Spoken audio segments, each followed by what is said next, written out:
Up here is what I want to talk about now. I got Evo 8 tail light kind of decoration thing going on. Before we get to today's episode though, I want to give a quick shout out to the guys from Carvertical for helping me pay my bills by sponsoring this video. You guys all know that I only purchase used cars for good price, and when it comes to buying used cars, you want to know as much about the car as possible and its history. The seller of the car might tell you that the car has never been in an accident and never been repaired, but when you look up a car's VIN history, that might not be the case. One, because he's lying, or for two, because he just doesn't know. All you gotta do is go to carvertical.com and type in the VIN number of a vehicle you're acquiring. For example, I got here a Toyota Prius. Everything looked okay until I realized coming down here that there was a possible odometer rollback. Over here I have another example. It is a Volkswagen Passat and everything looks good up top and the car looks clean in the ad, but when you dig deeper into the VIN number you realize that it was at one point salvaged. And what's cool about Carvertical is that it will actually give you a photo of the damage. So thanks again to Carvertical for sponsoring this video. Long story short, do not buy a used car without looking up its VIN history. Now we're back to the episode. This episode, I'm gonna be walking on the garage a little bit. As all of you know, when I purchased this house, this garage was completely empty. No drywall, no insulation, no floors really. It was just a bare concrete. And over time,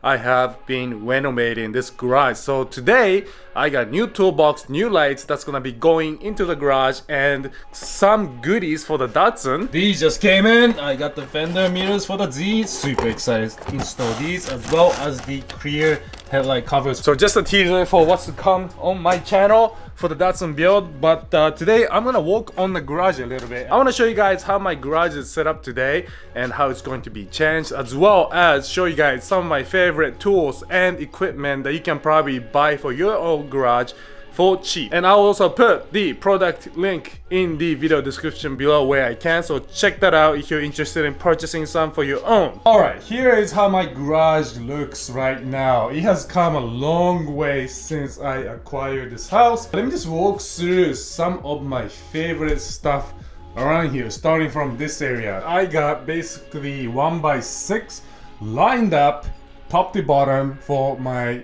paint supplies, my cleaning supplies. And over here I have some of my tickets that I acquired over the past couple of years that is just absolutely overflowing. I have way more than what's just here. Over here I also have some of the car event passes that I acquired over the years. This one's kind of cool, Formula E race pass for official team members only. And this one actually is the driver Scott Speeds, because I ended up borrowing it towards the end of the season. I got all those passes just for my memories. License plates from around the world that I have traveled to, and some of the license plates I've owned in the past. This I can put a link for on Amazon. It's a nice little organizer for all my nuts and bolts. But this is a nice little box because I find myself, especially as a owner of 4 different cars and 2 bikes, I have nuts and bolts just scattered everywhere, like you can see here, right? So it's good to keep them organized. And I only put like the fresh new ones in there so I can actually use it, recycle it in a way. You know, sometimes I go to Lowe's, Home Depot, buy new bolts for my projects, and I have leftovers. So that's where they end up. Other times I'll go back in there to find the correct size nuts and bolts that I need for my project, which actually brings me to a point. This nice little piece is a thread and bolt size finder. If you have a bolt that you don't know the size of or nut, you can bolt in here or put the nut in here, and then each one of them is labeled, right? So this one's M8x1. So I'll put the link in the video description below because you can buy this on Amazon, and I have found this to be super helpful. Over here up on the wall is nothing special. I got a pegboard. A lot of people have pegboard, but this one is aluminum. It's nice and durable. It looks professional, and I have loved it so far. I'm sure a lot of you recognize Harbor Freight clamps, Harbor Freight hardware, Harbor Freight sockets, Harbor Freight wrenches, Harbor Freight screwdrivers. I love Harbor Freight. That's where I get all my stuff. Harbor Freight clamp, Harbor Freight hammer. A lot of Harbor Freight stuff, but you do need to be careful with Harbor Freight. Some things are good and some are bad. You just need to know what to get, what to not get. For example, this air compressor. I hear Harbor Freight air compressors are not that great. Another one is Harbor Freight welder. I have an Eastwood welder because I heard Harbor Freight welder is not that great. Over here is shelf of my random crap that I need to go through and organize. I actually got these durable shelf from a GM dealership. So I lucked out. I found a GM dealership that was basically going down. They're closing the business and they had all these shelves for sale on Craigslist for like $10 each. Today what I'm gonna be working on, and the main reason why I'm filming this video, is because I got a brand new toolbox. Yes, I finally upgraded from US General Harbor Freight toolbox to a real legit Husky toolbox because I'm a big boy now and I'm working on big toys. So it's got 6 drawers up top, I think 8, 9 on the bottom. It's got awesome lid on top. Look at that. And it even has plugs on the left and right with USB ports. So I've already started moving these things around, but I have my chargers in here instead of before it was just scattered around on the bench over there. And all my tools have now a clean space and huge space. Not only is it longer, wider, it's deeper too. Compared to this, I have doubled on space. And as I close it, at the end, it just slows down and shuts down nice and smooth, no matter how pissed off I am at my Evo. Another cool feature for this is that it came with a little beer opener, bottle opener. I'm not much of a beer drinker, I'm more of a whiskey tequila guy, but that's a cool little thing, right? You just put it here on the left side, or you can mount it on the right side as you like. Another thing I'm installing today is these LED ceiling lights. These are 4 feet long. I got 12 of them for, guess what? Less than $100. I think it was like $98 shipped with Prime. And I'll make sure to put the product link in the video description below, because these lights I got before, the same thing, 4 feet long, from Lowe's for $40 each. So 1, 2, 3, 4, 5. I spent $200 for 5 of these lights about a year ago. And the reason why I got more lights is because I was noticing that in my Datsun build videos, the lighting wasn't so good inside the garage, so I wanted to make sure it is nice and lit up and I don't have to really carry around LED light with me if I have good lighting on the ceiling. And before I couldn't do that because it was so expensive, right? But with this light kit, I'm hoping I can light up the garage nice and bright so I can deliver you guys higher quality videos. I'm gonna move everything from this toolbox into this one and then start organizing this area, because this toolbox is gonna go against the wall here, and obviously you don't have to be genius to see that that's not gonna fit there right now with the aluminum pegboards in the back. So time to get to work.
Guys, and this is day 2 of the garage build. I have pretty much moved everything out of the old toolbox into the new one, and everything looks awesome. This is a magnetic paper holder, like a paper rope holder, right? So I got the shop towel hang up there, the blue one, and this one's magnetic.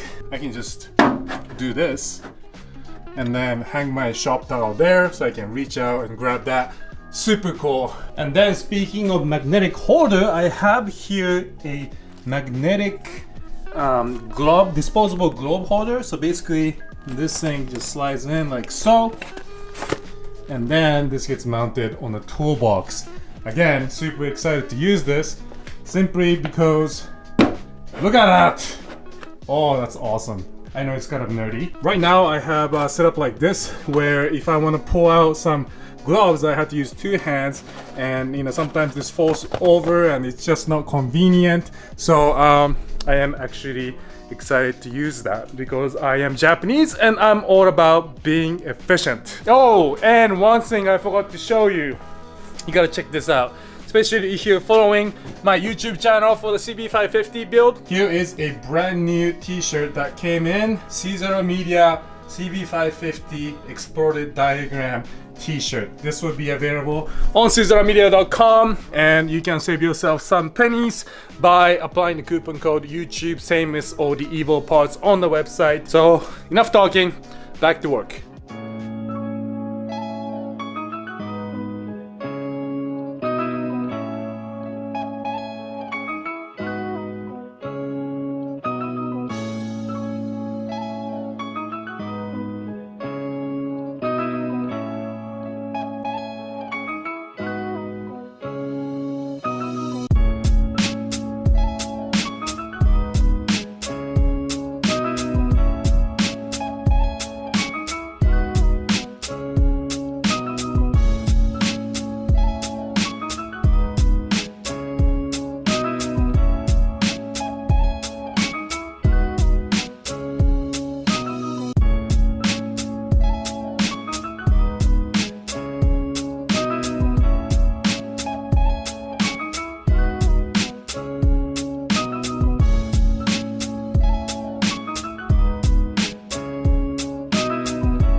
Alright guys, and back after close to a week of renovation.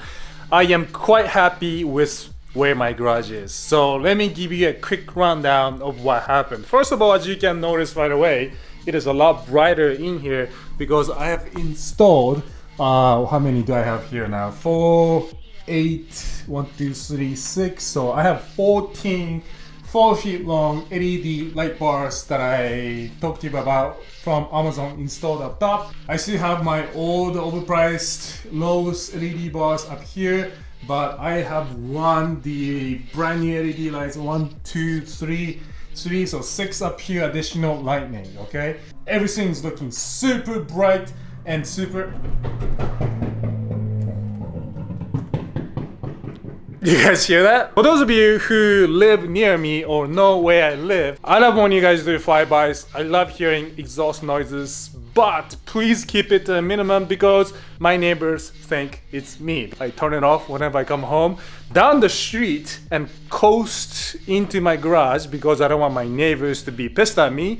So please keep the sound to the minimum. But anyways, coming back to the garage here, I got the new container that has all the house stuff, right? So I have the house stuff here, car stuff here, nice and organized. Up here, I got electrical cable that is retractable. This one is 45 feet. Look at that. And it just gets hooked up to my LED light bar right now, so I can just kind of drag it wherever I want. So I got one on the right side, and then I got another one on the left side, instead of having the winch system on the side of the wall here in the garage. So as you might notice here, instead of having the 3 cabinets like before, I now have 2. I've moved the woodworking station to basically kind of storage area in here under the shelf there. So I have extended the shelving and added another shelving up top. But now that gives me a space to park my FC09 inside the garage, which is awesome. As for the metal pegboards, I now only have 2 and basically have 5 that's been removed. So if any of you guys are in Michigan and would like to buy one from me, just let me know, hit me up. I kind of had to get rid of that to build a shelf up top, as well as this huge shelf on the top of the garage that kind of stores all my fluids, things I don't usually use on an everyday basis. I absolutely love this toolbox. It stored everything and more. I'm super happy with this purchase. Over here I got more safety sinks, and up here is what I want to talk about now. I got Evo 8 tail light kind of decoration thing going on. When I was cleaning up the garage, I realized that I had Evo 8 tail lights, 2 of them that was just sitting around, and I was like, what can I do with these? Because at the same time I found a power adapter to drive my LED lights inside the house, so it takes the power outlet from the house, converts it to a 12 volt output. So I was like, can I hook this up to these tail lights and make like a shop light? And I sure could. So one thing to note if you're doing something similar is to make sure you have 5 amps of output and 12 volts, because I had 2 adapters. One was 5 amp output and another was 3 amp output. The 3 amp could only power up one of the tail lights, so it was either the brake light or the turn signal. But with the 5 amp unit, I am able to power up both the turn signal, the JDM amber, I love that look, and the brake light. I'm still trying to figure out what I want to do with this. As I said, I have another LED driver adapter coming into the house, so I can turn this on as well. Oh yeah, and up here I have my fancy little camera, so I can make sure there's no cats or dogs running around my house. The one thing I forgot to mention is, as far as tying this up, I tied right into the house output that was powering up the LED lines. So now it's just controlled by the house light switch, so I can turn it on and off. Initially I was like, I want to turn that on when the garage is dark so I can see just the tail light, but at the same time I was like, am I ever in here when the garage light is off? The answer is no. So I just went ahead and hooked it up to the house light so I can control it with the same switch, and it looks awesome. I think it adds a nice little character to the garage. I love how everything turned out, and I can't wait to start producing more content for you guys in the garage. So that is it for today. I hope some of the modifications I did to the garage was stuff you could implement for your own garage. Like I said, I'll put some of the product links in the video description below so you can check it out on Amazon if you want. If you have equipment, you have tools that you run in your garage that you think I could use in my garage, please let me know as well, because I'm always about improving my garage. I'm always about efficiency and saving as much time as possible and keeping things organized. So please let me know if you recommend any tools, units, even when it comes to shelves and things like that. So thanks again for watching the video, guys. Hope you liked it. Please hit the like button, please subscribe, please hit the notification bell. See you in the next episode. Peace.